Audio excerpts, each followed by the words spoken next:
Bakunzi b'imbonesha kure y'ivyiza vy'Uburundi RTBB ikorera ku bihinga bwa none turabahaye ikaze muri ano makuru tugiye tubashikirize amakuru yaranze indwi turiko turarangiza. Aya makuru rero akabagizwe n'izi ngingo zikurikira. Umukuru w'igihugu cacu c'u Burundi Ndayishimiye yaratowe kuba icegera c'umukuru w'ishirahamwe ry'ibihugu n'amareta asangiye isoko rusangi komeza. Aho akaba hari mu nama ya 22 yabereye muri Republika ya Zambia kuri wa 8 Ruheshi uyu mwaka. Umukuru w'igihugu c'u Burundi Ndayishimiye ahamagarira indongozi gukoresha neza umwanya kuko umwanya ugiye utagaruka. Ivyo akaba yabishikirije kuri wa gatanu hariya ikiriri aho yari kaganira nabo mu nama n'indongozi nkuru zagenwe ku itegeko ry'umukuru w'igihugu. Muraza kuvyumva muri ano makuru. Muri indwi turiko turarangiza niho abarundi bibuka nyakwigendera Petero Nkurunziza, hakaba kandi n'akaryo ko kuhimbaza umunsi wahariwe gukunda no gukundisha igihugu.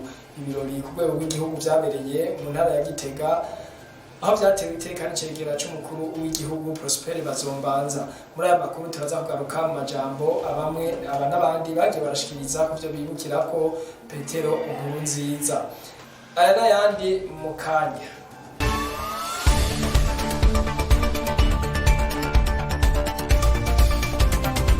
Ku mugoroba yo kuri wa kane igerekerezo rya 8 Ruheshi uyu mwaka niho umukuru w'igihugu Ndayishimiye yaganuka avuye muri Republika ya Zambia aho yari yitavye inama igira ya 22 y'ibihugu n'amareta ahurikiye mu ishirahamwe ry'isoko rusangi ikomeza. Muri iyo nama bakaba barabiye hamwe ubuzima bw'iryo shirahamwe bongera bashiraho n'inzego nshasha ry'iryo shirahamwe aho umukuru w'igihugu cacu c'u Burundi yatorewe kuba icegera c'umukuru w'iryo shirahamwe. Umukuru w'igihugu cacu c'u Burundi Ndayishimiye ahamagarira indongozi gukoresha neza umwanya kuko umwanya ugiye utagaruka. Ivyo akaba yashikirije kuri wa gatanu igerekerezo rya 9 Ruheshi uyu mwaka aho yari kagiranira inama n'izo ndongozi nkuru zagenwe ku itegeko ry'umukuru w'igihugu. Umaze rero kwemera gutisa aribo barimboneza mu mutwe wawe bica biboneka ko atanga kimurimo nta nakire kiriyo cy'imigambi. Je tume ikigwa ca mbere twavuze tuti turabe ko bazi mu bamaze kwiga gusiganwa n'umwanya kugira barangura imigambi. Tone cigwaga kumenya ko umwanya utaye utagaruka, ngira ngo abari mu rwego nshingwa bikorwa muca muvyumva n'ingoga ko twavuze yuko ubu amezi 3 aheze ivyo utakoze amahera azobagiye. Nabonye abantu bahiga imana babaza none wararose undi munsi uzokongera ko ku trimestre rikurikira. Niwe wewe warawurose unyereka uwo munsi uzokora ivyo wase gukora mu trimestre riheze hanyuma ucunyereka ko uwo munsi uzowuronka bikoramo kuko trimestre yindi ifise ibikorwa vyayo na bije yayo. None mbwira ivyo wase gukora mu trimestre riheze uzorema uwundi munsi, uzorema ukundi kwezi, uzorema iyindi ndwi yisi perpoza kuvyo wakoze ku trimestre rikurikira. Umukuru w'igihugu akaba yarika aratanga inyigisho ku bikenewe n'uruhara rwa buri muntu wese kugira ngo Burundi bushike ku ihangiro ryo kuba igihugu cigaba kikigaburira mu mwaka wa 2040 kikaba ari igihugu kiteye imbere mu mwaka wa 2060. Muri indwi abarundi niho bibuka nyakwigendera Petero Nkurunziza yahoze atwara igihugu c'u Burundi. Ibirori bikaba vyabaye kuri uyu wa kane igerekerezo ya 8 ku mugwa mukuru wa politike y'Igitega bihagarikiwe n'icegera c'umukuru w'igihugu Prosper Bazombanza hamwe n'abandi banyacubahiro bya kino gihugu. Mu majambo yagiye arashikirizwa baragarutse ku vyaranze uwo muhisi hamwe n'ivyo bamwibukirako nk'uko Jean-Claude Karerwa Ndenzako yagendanye n'umukuru w'igihugu yabishikirije. ku rugamba Petero Nkurunziza yaranzwe n'ubutwari n'ubuhizi vyatumye aba mu ndongozi zo hejuru gushikaho yizegwa ngo arongore umuhari CNDD-FDD umwe mu mihari yagwanira iteka ry'abene gihugu na demokarasi kubera umutima w'ubuntu wamuranga muri vyose na hose abo bari basangiye urugamba bamutazira muhuza uko yanka karenganyo agatunganiriza bose abakuru n'abato kandi bakama bamwikorako igihe cose ibere ryayaze intwaro ya Petero Nkurunziza yaranzwe no gukunda Imana n'ibikorwa dusenga dukora dusenga cabaye icivugo yashize imbere kuva gishikira amabanga mu ngingo nyamukuru zamugize rurangiranwa zikamwongerereza n'igikundiro harimo kwigisha abana bo mu mashuri y'intango ku buntu ukuvura abana baterenze imyaka 5 ku buntu ukuvura abavyeyi bibungenze bakongera bakibarukira ku buntu mu mavuriro ya leta hamwe no kutabuguza ibifungurwa bikenewe kurusha ibindi mu gihe c'agahubo ivyo vyatumye abarundi sinzi bamuja inyuma mu kubaka amashure ibihumbi n'ibihumbagiza amavuriro menshi inyubakwa indongozi zirangurira hamwe imirimo ibibuga vy'inkino amabarabara n'izindi nyubako rusangi umusesekara w'amahoro n'umutekano mu Burundi dukesha nyine Petero Nkurunziza watumye Uburundi bufata ingingo yo gusahiriza amakungu mu bikorwa vyo kugarukana amahoro no kuyatsimbataza nko muri Somalia, Haiti, Cote d'Ivoire, Sudani na Centrafrique kubera urukundo atigeze ahengeshanya kwereka abarundi gwiyongera ku butore ubutwari n'ubuhizi bamubonyemwo baramwitoreye mu mwaka wa 2010 baramuhirira no mu mwaka wa 2015 na babandanya kubahagararira no kubateza imbere uko bukeye uko bwije haba mu matora y'ibihumbi 2010 canke ay'ibihumbi 2015 basesa nkuyoze bararondeye gusubiza Uburundi mu ihumbi ariko nyene cubahiro Petero Nkurunziza ababera ifuro y'igiti kanatsinda yarashigikiwe n'Imana n'abarundi sinzi afatiye ku mateka y'igihugu cane ku vyagoye Uburundi mu mwaka wa 2010 no mu mwaka wa 2015 Petero Nkurunziza yafashe ingingo yo gutanguza umugambi wo kuzirikana igihugu gutyo abarundi turiga turamenya amabanga y'igihugu turamenya iyo tuva niyo tuja turamenya umwongo uhuma n'ubudahuma benshi muri twebwe twigira inama y'intango nshasha ikindi kintu gihambaye abarundi bazokwama bibukira ko imboneza kizigenza Petero Nkurunziza nishaka rishemeye yo gusubiza Uburundi iteka ry'igihugu citunze kandi citunganiriza igihugu c'abagabo bigaba bakigaburira igihugu c'abantu bataremewe gufashwa ariko nyabona baremewe gufashanya n'ayandi makungu mu kigabane cyo gutsimbataza nayo kwikukira nta uzokwibagira uguhagarara rugabo kw'imboneza kizigenza Nkurunziza aho yavuga ati Burundi nubwo abarundi nta uzobukunda kurusha bene wabo arongera ati abasuma barahawe ikaze mu Burundi na yabasuma turabiyamirije nibateshwe bate afatiye ku bihano vy'agacinyizo uruvugo n'amarementanya vyagiriwe Burundi imboneza kizigenza Petero Nkurunziza yahumurije abarundi ati Burundi buziraho Imana yabuteretse n'ivyo yabuteretsemo ikiruta ikindi mu vyamuranze ico naco kikaba ari ukubaha Imana muri vyose na hose akama twibutsa ko ataco turi tutagizwe n'Imana kandi ko ataco dufise tutahawe n'Imana iyo Mana ya Nkurunziza ariyo Mana y'u Burundi n'abarundi ntawe yiyegetse ko ngo imutetereze yaramukoresheje ibikorwa vy'ubuhizi gutyo ategwa imibungo yatewe abagabo aronsa udushimwe twinshi n'amashira hamwe mpuzamakungu atandukanye abicitegererezo mu bihugu vyinshi vyo kwisi ahesha igitinyiro n'ijambo igihugu c'u Burundi abarundi nabo mu kumushimira bamutera iteka atawundi yari bwaritegwe mu kumugira imboneza kizigenza mu gukunda no gukundisha igihugu iteka ryiyuhiriye kuryo yari yatewe n'umugambwe w'abagumya banga wamugize imboneza yamaho muri uyo mugambwe nyine cubahiro Petero Nkurunziza yagize herezo ryiza arahinyuza wamwibutsa uvuga ngo ntarirenga ricaka uko yashegeranye igikundiro ariko yarashikanye uwundi mwibutsa uvuga ngo intore ntiramba n'abandi batari bake baragize ico bavuga ku buzima cyane kuco bibukira kuri nyakwigendera Nkurunziza aho abenshi bavuga ko yaranzwe n'urukundo ugusenga hamwe no kwitaho neza y'abene gihugu Moyizi Bukuru arongoye urunani rw'amashira hamwe y'abahoze ku rugamba nawe nyene yaragize ico ashikirije Nkurunziza ico tumwibukira ko koko n'umuntu yaranzwe n'urukundo kuva tukiri ku rugamba kandi n'umuntu yaranzwe no gukunda igihugu kandi namwe ntimwo murabizi neza yuko ari imboneza yamaho mu gihugu cy'u Burundi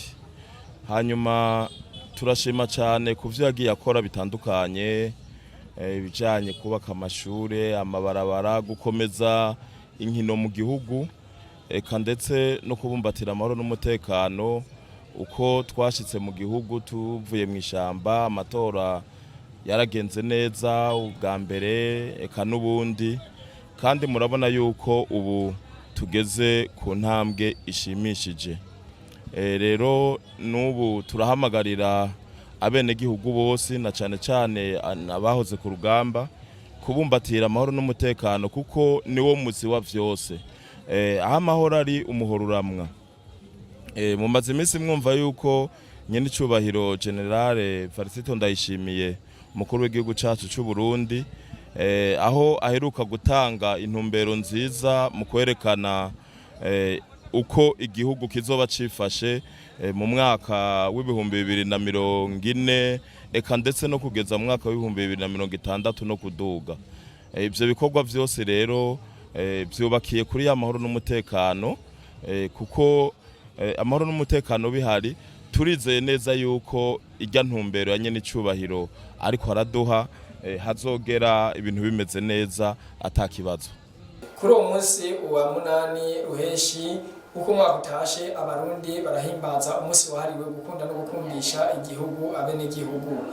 Kiziba Ramada, umukuru w'inama nkuru y'urwaruka muri komine Isare, arasaba yuko uwo munsi wo kubahirizwa nuko inyigisho zogwizwa zo gukunda igihugu. Akaba yaganiriye na mugenzi wacu Debora Ntakisumba. Kugira ngo ushobore gutsimbatara mu gihugu, guhera mu ntara, mu makomine, mu mazone, mu mitumba, mu cimbiri hose, nuko ubwa mbere ho dutegerezwa nk'abarundi guha agaciro uwo munsi. Ego. Mu guha agaciro uwo munsi nuko ubu hari ibintu vyibonekeza cyane cyane uko uravye kera. Ndibuka aho nyokuru arambwira yuko mu gihe batangura kwibuka umunsi mukuru hariwe kwibuka Ndadaye nk'akarorero wahoze arongoye igihugu, Ndadaye Melchior, nta bikorwa bakora kuri uwo munsi, nta bikorwa bakora kuri uwo munsi. Abenegihugu bumva ko uwo munsi ugeze bawushashaye bafite inyota. Aho hari kwibuka Ndadaye. Ego. Bisigura rero ubu bisaba ko hariho ahibonekeze iyo tugeze muri iyo minsi mikuru cyangwa yo kwibuka abantu babaye urangirana mu gihugu cacu. Hariho ibisata tufate nk'abikorera utwabo, ugasanga bashizeho imirimo kuri uwo munsi bagiye gukora, ugacanga no mu bindi bisata nyene bitandukanye by'igihugu hari abagiye gukora kuri uwo munsi ntiba uwa gaciro. Rero tumve ko uwo munsi baramutse bashizeho abenegihugu bakawemeza ko hari umunsi udasanzwe ku benegihugu, atagikorwa na kimwe gitegerezwa kuba kuri uwo munsi. Aba ari umunsi koko w'ikiruhuko wo kubahiriza cyangwa wo kwibuka ivyo bintu bawushiriyeko. Rero niba vyubahiriza bizodufasha cyane gose. Ikindi naco nuko uno munsi nuko twosaba yuko nk'abajeje intwaro ko bogwiza inyigisho zo gukunda igihugu ku bene gihugu bose, kuko ugiye kubiraba nivyo uya munsi yo hageze novuga ko biba ari nko guca ku ntangamarara gusa. Baraduha nk'ijambo uwo twibuka yashikirije, akaba ari ryo bakoresha bahejeje, akaba uwundi amajambo agenda aravugwa kuri ya misi mikuru uhereye ku ijambo ya nyir'icubahiro umukuru w'igihugu ahari, akaba ari we acaba nk'ushikiriza nawe ijambo ry'umunsi. Mugabo kandi vyari bikwiye nk'igisabo hamwe vyokundwa nk'ugwaruka cyane ugwaruka bavuga ko turi Burundi bw'uno munsi n'ubwejo. Izo nyigisho tukazihabwa kuri uwo munsi, uretse ko ugwaruka gusa aho tuvuga nko mu mashure bagatanga izo nyigisho zo kundi igihugu. Nibaza ko basanzwe biga ivyigwa bijanye n'ivyo gukunda igihugu, kuko bisanzwe biri no mu bushikiranganje bw'intwaro hagati mu gihugu.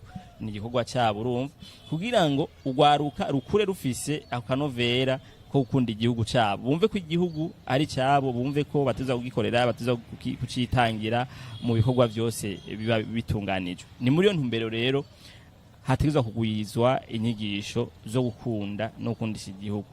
Amakuru yacu tuyarangirize kuri iyi nkuru yaranze indwi, aho ku munsi wa gatatu igenekerezo rya ndwi Ruheshi uyu mwaka, ibanki nkuru y'igihugu yasohoye itangazo imenyesha ko ikuye mu bene gihugu inoti z'ibihumbi 10 n'inoti z'ibihumbi 5 zakozwe ku igenekerezo rya 4 mu kakaro umwaka wa 2018 izisubiriza n'izakozwe ku igenekerezo rya ndwi munyonyo umwaka wa 2022. Dieudonné Murengerantwari umukuru w'ibanki ya Repubulika y'u Burundi agasigura ko igice kinini c'izo noti cyasohotse ariko ntikigaruke mu mabanki, ivyo bigatuma ubutunzi bw'ayo mabanki buhungabana.